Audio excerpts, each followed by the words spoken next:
هسألك كابتن هاني، هل شايف انه النادي الاهلي باللعيبه اللي جابها دلوقتي بالصفقه الجديده اللي ممكن تنضم خلال ساعات بامر الله سبحانه وتعالى كده انهى كل الاحتياجات؟ ما اقولش نقاط ضعف، لكنه انت عندك اشرف داري اتصاب، وعندك ياسر ابراهيم اتصاب، وعندك يوسف ايمن مشي. هل انهى كل احتياجاته كده خلاص الدنيا تمام، الاداره فعلت ما عليها والدنيا تمام؟ وتفضل يا مستر كورر عندك لعب. بالنسبه للاداره وحاجه يعني لازم اقولها الحقيقه احقاقا للحق وبأيد فيها الكابتن مختار. احنا في احد الاجتماعات، وده مهم الناس تعرفه يا جماعه، يعني الواحد بيقول اللي له عليه وبيقول حق ربنا الحقيقه يعني. نعم. احد الاجتماعات، والاجتماعات دي كانت من فتره كنا موجودين، واحنا كنا بنتكلم في بعض اللعيبه، واحنا بنتكلم اصل في لعيبه البادجت بتاعها عالي يعني دايما واحنا كنا بنشتغل ما بنبصش للعيب يعني اللي هو بلس 5 و6 يعني ما فيش حتى اكتر من 6 مليون 7 مليون الارقام دي يعني لعيب كويس بس لا خلاص. نعم. ففي احدى الاجتماعات الحقيقه وكان الكابتن محمود الخطيب قال لي مالكوش دعوه، مالكوش دعوه بالفلوس، مالكوش دعوه بالفلوس. نعم. هات لي اللعيب المناسب ومالكوش انت دعوه بالموضوع الفلوس ده خالص. جميل. فده للامانه اتقال وانا كنت موجود في هذا الاجتماع. انا يعني باكد على كلام الكابتن مختار اللي قاله مع حضرتك. نعم. فعلا الكابتن محمود الخطيب احقاقا للحق. نعم. انا يمكن بقالي مش فترات طويله قريب من الكابتن محمود، لكن في الفتره الصغيره اللي عرفت فيها الكابتن محمود الخطيب الحقيقه الراجل بيعشق النادي الاهلي. انا مش عايز كلام يعني، وراجل بيتفانى في شغله وفي عمله الكابتن بقدر كبير جدا جدا جدا. واللي بيتعبه ان هو دايما بيحب دايما يكون النادي الاهلي في احسن حالاته. وده خلي بالك مش هيبقى وارد، لان دي كرة قدم، ممكن تبقى فوق ممكن تبقى تحت. فالحقيقة للأمانة لازم الكلام ده يتقال. بعيدا بقى الصفقات بتتأخر ما بتتأخرش، عندنا الحقيقة زي يعني احنا اشتغلنا، والنادي الاهلي مش من شهر ديسمبر بس، النادي الاهلي شغال من شهر اكتوبر. هاني وصلتوا بالفعل من شهر اكتوبر يا كابتن، ده مهم عشان الناس تعرف. نعم. احنا شغالين من شهر اكتوبر للانتقالات بتاعت يناير. طيب هل الناس شغاله في الجزئيه دي 3 شهور 10/10. هل بالفعل وصلتوا في شهر ديسمبر لصفقات والمغالاه بعد ما اتفقتوا؟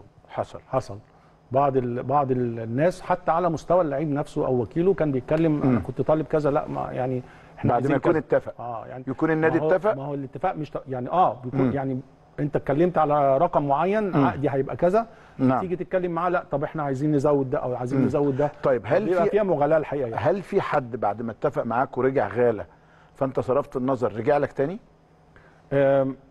انا ما اعرفش، مش دي ما بتاعتي. تعرفش. لا دي مش عندي انا الحقيقه، دي ممكن مع الناس اللي بتتعاقد وبتتكلم مع الناس. انا زي ما بقول لحضرتك انا بقف عند نقطه ان انا بقدم اللعيب ده عايز كذا، والنادي بتاعه لو هيمشي بيطلب كذا. هل كنتوا على وشك الاعلان عن صفقات وخلاص وتمام 100 وبعد المغالاه دي اتلغت؟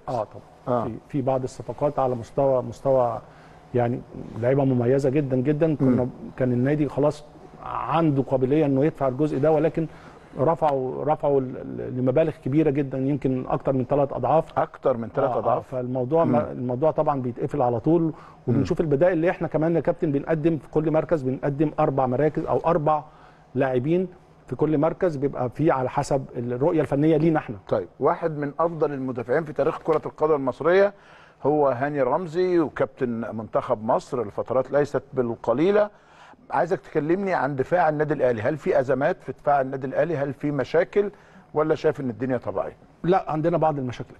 عندنا بعض المشاكل في الجزء الدفاعي بشكل كبير جدا، وده مش هقول لكن هتكلم على ممكن جدا خلال الفتره الجايه السياسه العامه تكون ماشيه ازاي. لازم من دلوقتي التحضير ل انك تنزل بالاعمار السنيه بشكل كبير جدا. تنزل بالاعمار السنيه. طبعا احنا عندنا اعمار سنيه كبيره، فلازم تنزل بمستوى الاعمار السنيه، وده هيجيبنا لحاجه مهمه جدا، ان احنا كمان يا كابتن كان عندنا رؤيه ان احنا يكون في بروجكت او في بنقدم مقترح للنادي. نعم. انك تعمل على مستوى من 2024 ل 2028 خطه تعاقديه ثابته وواضحه للنادي، انك خلال ال4 سنين اللي جايين دول هتشتغل في عمليه اللاعبين. وانت هتشتغل كله اللي جاي تعاقدات من بره وستهمل قطاع الناشئين؟ لا طبعا. نعم. التعاقدات دي حتى من الناشئين. طبعا. اوكي. احنا طبيعي جدا زي ما بقول لك هرجع نقطه تاني ان لازم النادي الاهلي يكون عنده سياسه ان كل سنه عندي لازم 2 3 لعيبه من قطاع الناشئين يكونوا موجودين ويشتغل على البروجكت ده. لا بتكلم على السياسه العامه بتاعه التعاقدات، يكون عندك 4 سنين تشتغل عليهم من دلوقتي ل 2028 ان يكون عندك سياسه تعاقدات، ما تجيش في وقت من الاوقات يبقى عندك عندك دروب في الحته ديت. طيب انا